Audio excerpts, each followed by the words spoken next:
Assalamualaikum warahmatullahi wabarakatuh.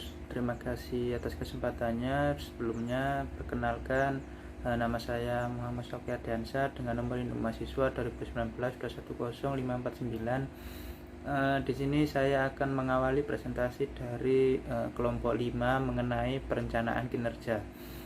Nah, sebelumnya apa itu perencanaan kinerja? Yaitu merupakan proses penyusunan perencanaan kinerja sebagai penjabaran dan sasaran dan program yang telah ditetapkan oleh dalam rencana strategis yang dilaksanakan oleh instansi pemerintah melalui berbagai kegiatan tahunan. Nah, di sini ada beberapa tujuan dan dasar yang mencakup perencanaan kinerja.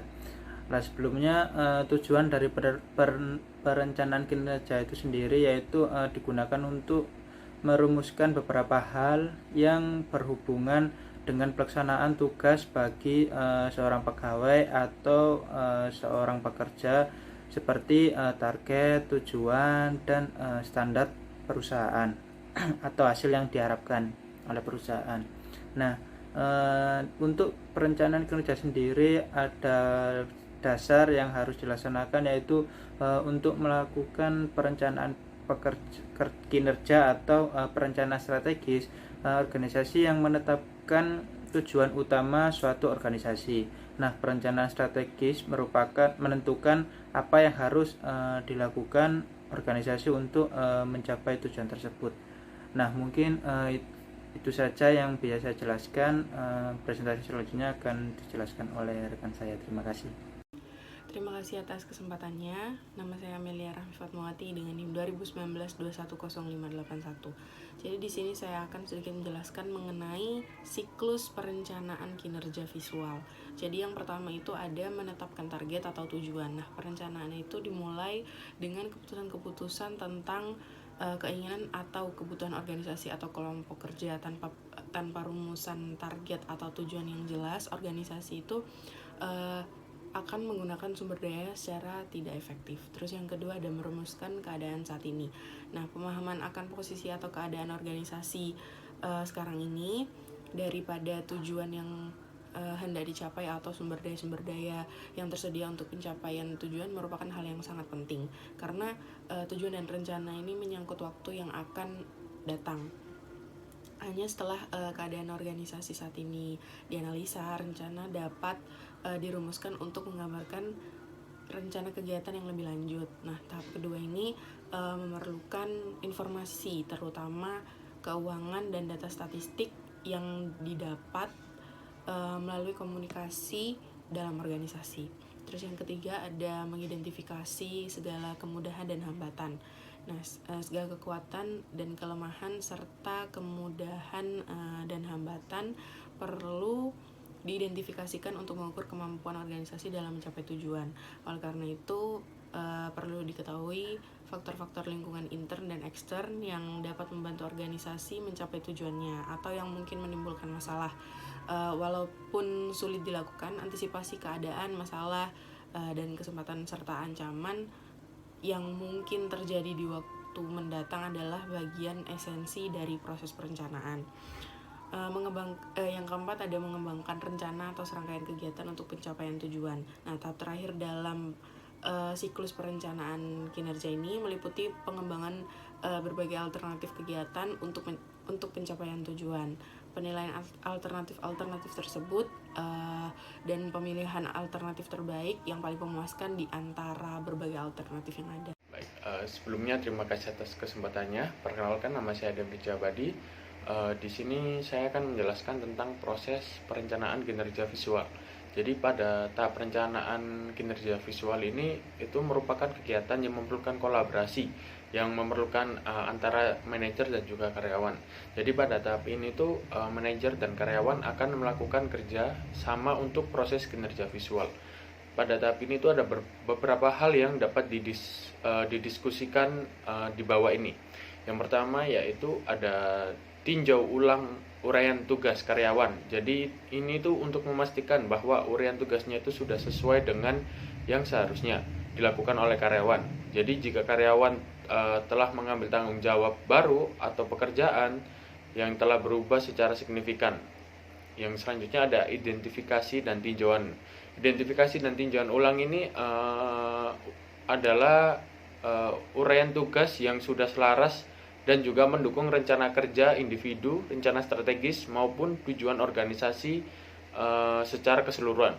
Selanjutnya ada buat rencana kerja. Buat rencana kerja ini itu menguraikan tugas-tugas atau target kerja yang akan dicapai dari metode yang akan digunakan untuk mengevaluasi kinerja yang diharapkan.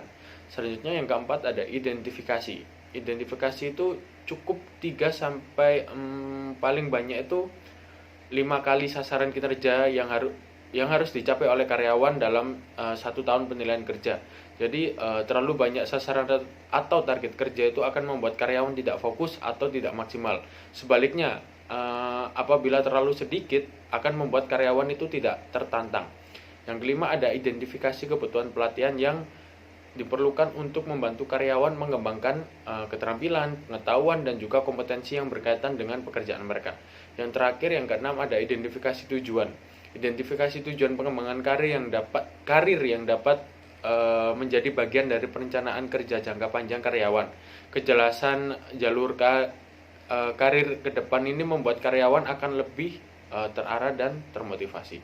Sekian dari saya. Presentasi selanjutnya akan dilanjutkan oleh rekan saya. Terima kasih.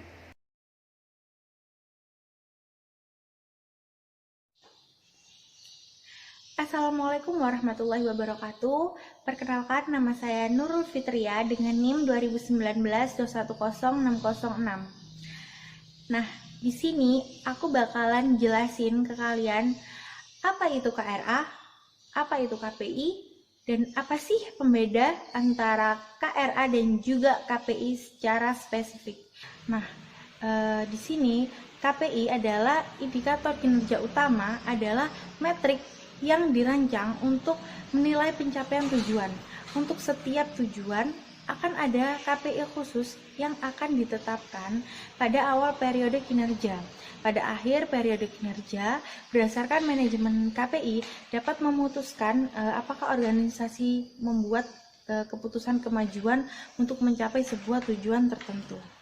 Lalu, apa itu KRA? Nah, KRA adalah area hasil utama. Area hasil utama ini adalah faktor penentu keberhasilan baik internal maupun eksternal. Organisasi di mana kinerja yang unggul harus dicapai bagi organisasi untuk mencapai tujuan strategisnya. Dan akhirnya misi dan visi area hasil utama juga disebut faktor penentu keberhasilan atau pendorong utama kesuksesan. Nah, berikutnya saya akan menjelaskan tentang apa sih pembedanya antara KRA dan juga KPI. Saya akan menjelaskannya secara spesifik aja ya teman-teman. Jadi KPI atau indikator kinerja utama dan KRA atau area hasil utama ditentukan oleh misi, visi, dan strategi atau bagaimana tujuan organisasi akan dicapai dari sebuah perusahaan. Nah, perbedaan utama antara KPI dan juga KRA ini adalah bahwa KPI itu metrik kuantitatif yang digunakan untuk mengevaluasi pencapaian suatu tujuan, sedangkan KRA adalah area strategis di mana kinerja yang unggul diperlukan untuk mengungguli pesaing. Hubungan antara KPI dan KRA adalah bahwa tujuan dirancang menggunakan KRA dan realisasinya diukur oleh KPI seperti itu. Sekian dari saya, selanjutnya akan dilanjutkan oleh teman saya. Terima kasih. Assalamualaikum warahmatullahi wabarakatuh. Terima kasih atas kesempatannya. Perkenalkan, saya Iran Kitasari dengan NIM 2019-210620. Di sini saya akan melanjutkan presentasi dari rekan saya. Di sini saya akan menjelaskan mengenai metode penilaian kinerja. Yang pertama ada metode skala penilaian grafik. Adalah sebuah skala yang mencatat sejumlah ciri-ciri seperti kualitas dan kepercayaan dan jangkauan nilai kinerja yang tidak memuaskan sampai luar biasa. Yang kedua ada metode peringkat alternasi. Dilakukan dengan cara membuat peringkat karyawan dari yang terbaik sampai terburuk. Yang ketiga adalah metode perbandingan berpasangan. Suatu metode yang dilakukan dengan cara memberi peringkat pada karyawan dengan membuat peta dari semua karyawan. Yang keempat ada metode distribusi paksa. Adalah sistem penilaian kinerja yang mengklasifikasikan karyawan, manajer, atau supervisor terlebih dahulu. Kemudian diobservasi kinerja karyawan. Itu saja dari saya. Selanjutnya akan dilanjutkan oleh rekan saya. Terima kasih. Assalamualaikum warahmatullahi wabarakatuh. Sebelumnya terima kasih atas kesempatannya. Perkenalkan, nama saya Zaidah Sinta Nuria dengan NIM 628. Di sini saya akan melanjutkan presentasi dari rekan saya, yaitu mengenai pendekatan pengukuran kinerja. Di mana pendekatan pengukuran kinerja ini secara umum istilah kinerja digunakan untuk menyebut prestasi atau tingkat keberhasilan individu maupun kelompok individu, di mana kinerja adalah gambaran mengenai tingkat pencapaian pelaksanaan suatu kegiatan atau program, di mana program ini tuh tertuang dalam strategic planning suatu organisasi. Dan untuk suatu organisasi ini, program ini memiliki kebijakan dalam mewujudkan sasaran, tujuan, misi, dan visi organisasi, di mana kinerja bisa diketahui hanya jika individu atau kelompok individu tersebut mempunyai kriteria keberhasilan yang sudah ditetapkan oleh suatu perusahaan atau suatu organisasi. Dan di sini kriteria keberhasilan ini tuh berupa tujuan-tujuan atau target tertentu yang hendak dicapai. Dan tanpa adanya tujuan atau target, maka kinerja seseorang atau organisasi tidak mungkin dapat diketahui oleh penilaian atau mungkin kemajuan pekerjaan terhadap tolak ukurnya dan terhadap tujuan atau sasaran yang telah ditentukan sebelumnya. Untuk itu termasuk informasi atas efisiensi penggunaan sumber daya dalam menghasilkan barang dan jasa ini, memiliki kualitas barang dan jasa yang diserahkan kepada pelanggan, dan sampai beberapa ini seberapa jauh pelanggan itu dapat terpuaskan dengan hasil yang dibandingkan dengan maksud yang diinginkan dan aktivitas dalam mencapai suatu tujuan. Dan di sini yaitu ada pendekatan pengukuran kinerja, antara lain ada 4. Yang pertama yaitu analisis anggaran, yang kedua yaitu balance cost atau BRC, yang ketiga value for money atau VVM, dan yang keempat yaitu benefit cost analysis atau BCA. Dan yang pertama saya akan menjelaskan mengenai, dan selanjutnya yaitu ada analisis anggaran, di mana jika kita beranggapan anggaran yang disusun telah sesuai dan benar, maka menjadi kewajiban untuk kita agar mengusahakan realisasi yang harus sama dengan anggaran yang telah disusun. Dari analisis varians ini merupakan analisis yang dilakukan terhadap perbedaan atau selisih antara realisasi dengan anggaran yang ditargetkan semulanya, di mana dengan melakukan analisis variansi ini tuh sebuah analisis matematis dari dua perangkat data, yaitu penyebab terjadinya suatu penyimpanan atau varians dapat ditelusuri secara lebih mendalam lagi. Dan yang kedua yaitu ada balance scorecard, di mana balance scorecard ini tuh terdiri dari dua kata, yaitu yang pertama balance yang artinya berimbang atau seimbang, dan scorecard yaitu artinya score to score, di mana ini tuh merupakan kartu skor yang dimanfaatkan untuk mencatat suatu skor hasil kinerja eksekutif di masa depan atau yang sudah ditargetkan oleh suatu perusahaan atau organisasi tersebut dibandingkan dengan hasil kinerja yang sesungguhnya. Dengan adanya hasil perbandingan ini tuh dimanfaatkan untuk mengevaluasi kinerja, yaitu agar lebih eksekutif, dan kata berimbang ini tuh dimaksudkan untuk menunjukkan bahwa kinerja itu memiliki kinerja yang eksekutif. Dan selanjutnya yaitu ada value for money, di mana value for money itu indikator kinerja atau sektor publik yang memberikan informasi apakah anggaran atau dana yang dibelanjakan tersebut itu sudah menghasilkan suatu nilai tertentu bagi masyarakat. Indikator yang dimaksud adalah ekonomi, efisiensi, dan juga efektivitas.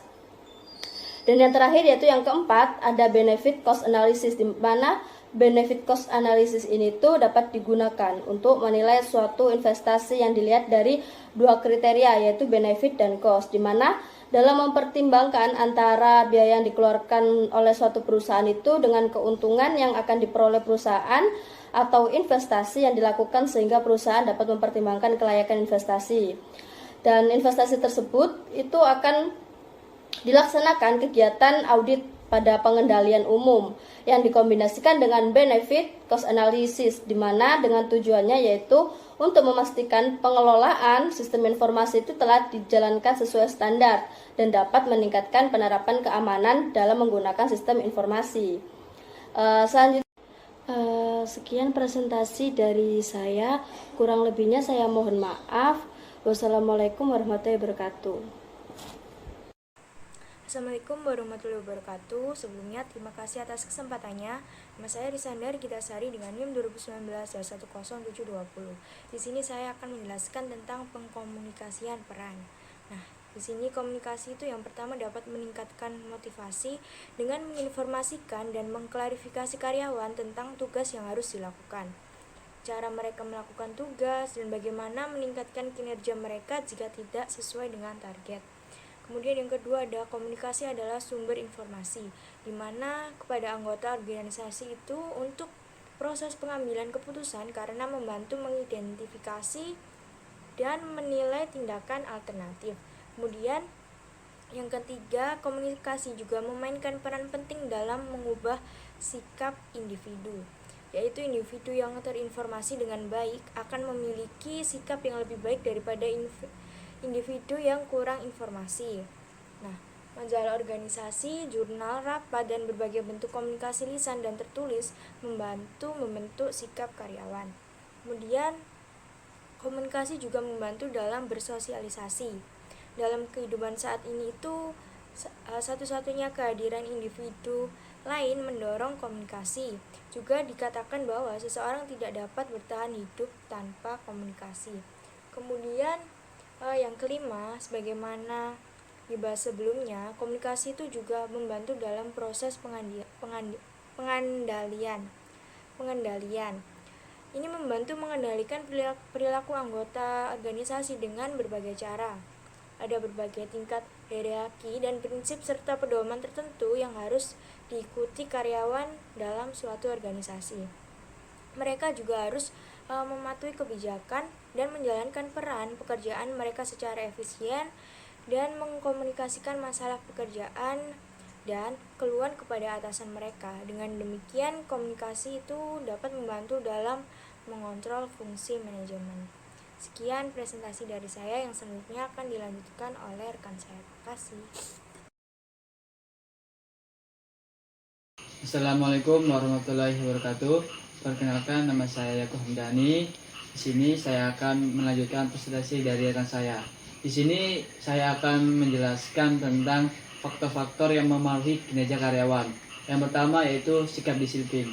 Faktor pertama yang bisa mempengaruhi kinerja karyawan adalah sikap disiplin. Pasalnya, sikap disiplin merupakan hal yang krusial yang harus dimiliki oleh setiap para karyawan di suatu organisasi maupun perusahaan.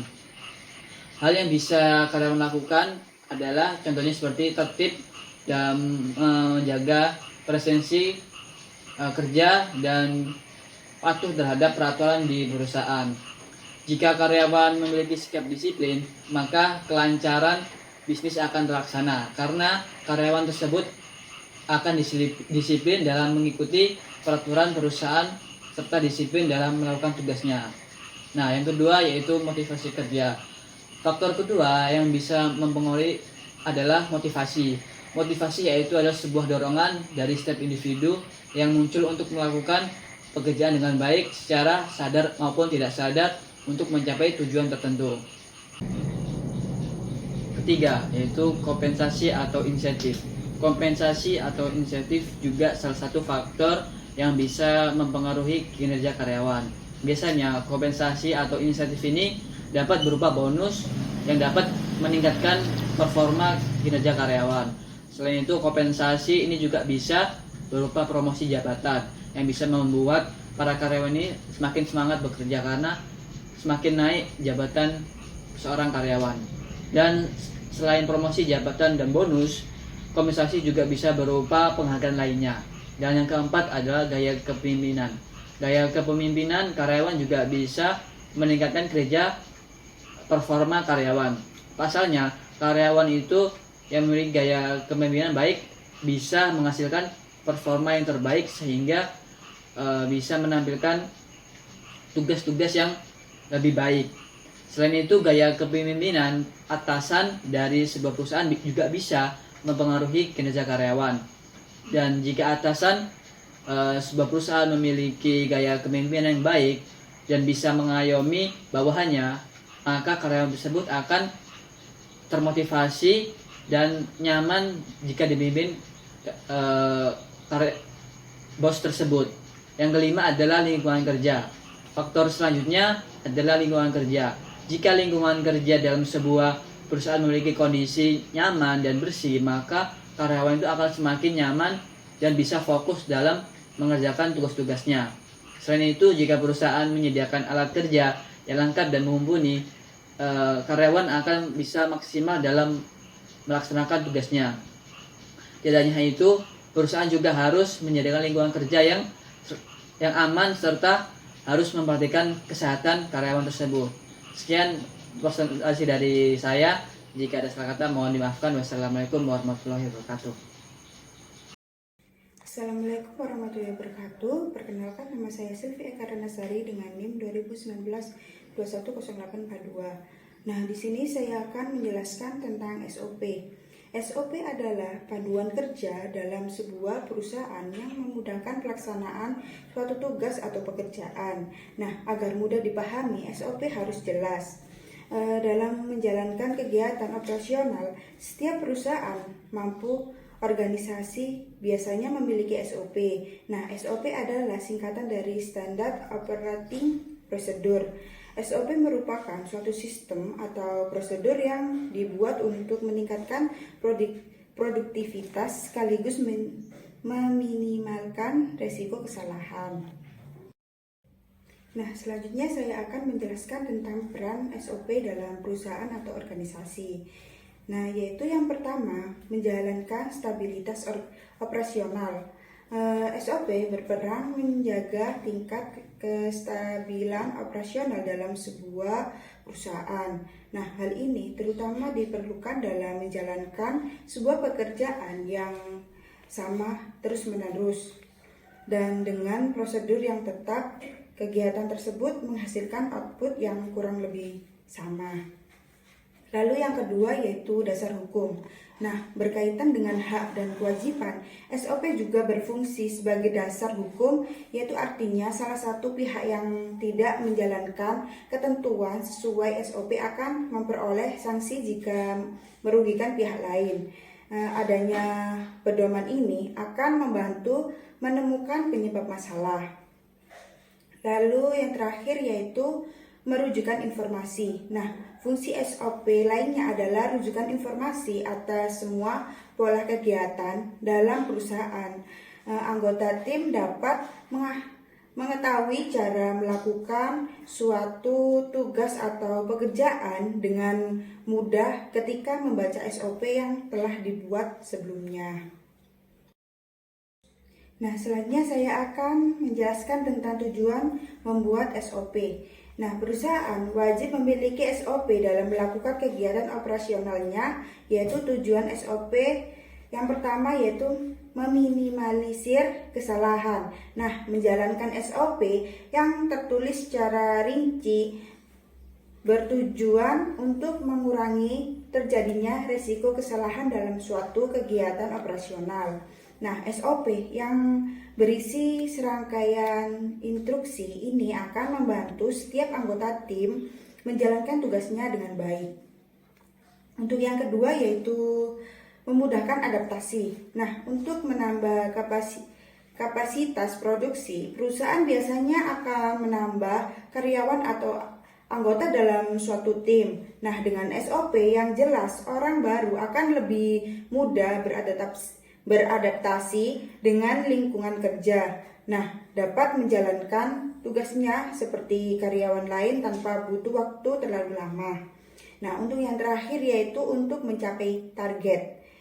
Nah, perusahaan pasti memiliki target pada jangka waktu tertentu. Untuk mencapai, anggota tim harus melakukan kegiatan operasional dengan baik dan konsisten. Nah, hal ini dimungkinkan jika anggota tim berpatokan pada SOP yang terbukti efektif dan efisien. Selanjutnya yaitu ada manfaat adanya SOP.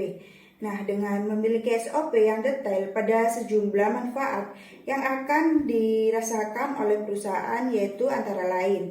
Yang pertama, nama baik terjaga, yaitu output pekerjaan yang dilakukan dengan prosedur yang tetap akan berkualitas sama. Nah, hal ini secara tidak langsung berperan menjaga kepercayaan klien, konsumen atau pihak lain yang berinteraksi dengan perusahaan tersebut. Nah, nama baik perusahaan pun tetap terjaga. Lalu yang kedua yaitu anggota tim memiliki pedoman kerja. Nah, bingung saat akan memulai pekerjaan, hal tersebut tidak akan terjadi jika perusahaan memiliki pedoman yang jelas saat bekerja. Nah, pedoman kerja terwujud dalam SOP yang menjelaskan tata cara melakukan sebuah tugas atau pekerjaan. Lalu yang terakhir yaitu pengawasan lebih mudah. Nah, dengan adanya SOP, pemimpin atau pemilik usaha tidak lagi kesulitan memantau kinerja anggota tim di bawahnya. Anggota tim yang tidak menjalankan tugas dan pekerjaan sesuai SOP perlu diperhatikan atau diberi sanksi jika perlu. Nah, selanjutnya yaitu cara menyusun SOP dengan benar. Nah, untuk menyusun SOP dengan benar, ada beberapa langkah yang perlu dilakukan, yaitu yang pertama, tentukan tim penyusun SOP. Nah, tidak semua orang bisa menyusun SOP dalam sebuah organisasi atau perusahaan. Pembuatan dokumen ini harus melibatkan pihak-pihak yang mengenal organisasi atau perusahaan dengan baik. Lalu yang kedua yaitu tentukan sasaran penerapan. Nah, siapa yang akan menjalankan SOP juga harus jelas sejak awal. Nah, dengan demikian hasil penyusunan SOP akan memenuhi kebutuhan dalam organisasi atau perusahaan. Lalu yang terakhir yaitu buat SOP dengan detail. Nah, SOP harus jelas dan mudah dimengerti oleh sasarannya. Nah, dokumen ini harus dibuat dengan detail, memiliki urutan yang jelas, dan menggunakan bahasa yang sederhana. Akan lebih baik jika SOP dilakukan gambar yang menarik secara visual. Sekian presentasi dari saya, selanjutnya akan dilanjutkan oleh rekan saya. Terima kasih atas kesempatannya. Nama saya Muhyiddin Asafani, NIM 2019-2108443. Jadi dalam penerapan SOP itu merupakan salah satu cara menerapkan nilai budaya dalam perusahaan, sekaligus meningkatkan profesionalisme dalam bekerja. Jadi yang pertama itu pahami setiap poin dalam SOP pada saat Anda diterima bekerja di suatu perusahaan, dan ada baiknya itu Anda membaca dan memahami setiap poin dalam SOP sebelum mulai melakukan pekerjaan. Dan yang kedua itu patuhi SOP. Jadi merupakan salah satu cara meningkatkan profesionalisme dalam bekerja. Yang sebisa mungkin itu sebaiknya Anda menjadikan SOP perusahaan itu sebagai panduan dalam melakukan tugas pekerjaan sehari-hari. Yang ketiga, berani mengambil keputusan. Dalam berani mengambil keputusan itu penerapan SOP di dunia kerja itu membantu memperjelas job description suatu jabatan. Namun dalam kondisi khusus, Anda itu perlu mengambil keputusan lain yang belum tentu sesuai dengan SOP. Untuk itu, Anda dapat berdiskusi dengan atasan sebelum mengambil keputusan sehingga problem yang dihadapi dapat diselesaikan dengan baik. Jika tidak ada cukup waktu, Anda dapat mengambil keputusan sendiri yang sesuai dengan jabatan dan wewenang yang Anda miliki. Yang keempat, memisahkan urusan pribadi dengan pekerjaan. Selain sebagai karyawan dalam suatu perusahaan, jadi setiap manusia itu memiliki urusan pribadi seperti dengan keluarga, pasangan, atau teman-teman. Dalam pergaulan, jika Anda memiliki masalah dengan lingkungan di ranah pribadi, sebaiknya Anda itu tetap mengusahakan profesionalisme dalam dunia kerja. Terima kasih, maaf jika ada salah kata.